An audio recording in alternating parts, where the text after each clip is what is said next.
કે રાજુભાઈ આવું પગલું કેમ ભરવું પડ્યું. કારણ કે એમના ઉપર કુલ 3 કેસો છે.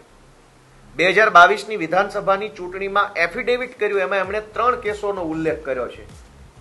એક કેસ 326 એટલે કે ટાંટિયા તોડી નાખવાનો કેસ, હાથ પગ ભાંગી નાખવાનો કેસ. 2 કેસ બીજા જાનથી મારી નાખવાની કોશિશ કરવાના કેસ.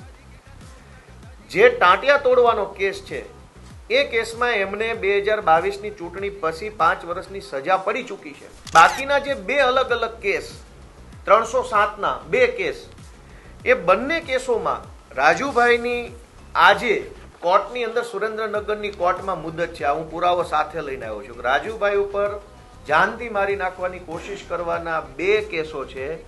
બંને કેસમાં સુરેન્દ્રનગરમાં આજે જ તારીખ છે, 12મી ફેબ્રુઆરીના રોજની તારીખ આજે કોર્ટમાં છે. અને કોર્ટમાં શું થવાનું હતું આજે અહીંયા લખ્યું છે, ફાઇનલ આર્ગ્યુમેન્ટ, આખરી નિર્ણય આજે. એ કેસનું સુરેન્દ્રનગરની અદાલતમાં આજે આખરી નિર્ણય થવાનો હતો.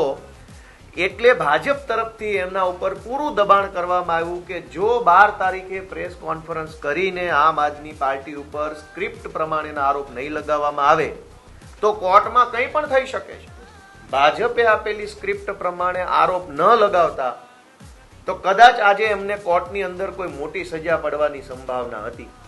એટલે લાચારીમાં, મજબૂરીમાં, ડરના કારણે એમણે આ પગલું ભરવું પડ્યું છે કે આજે આ 2 પુરાવા ઉપરથી સાબિત થાય છે. પણ આજે મને દુઃખ થાય છે એ વાતનું, રાજુભાઈ પ્રત્યે મને કોઈ નારાજગી નથી, પણ દુઃખ એ વાતનું છે કે રાજુભાઈએ ભાજપનો હાથો બનીને ગુજરાતના ખેડૂતોના નિશાસા લેવાનું કામ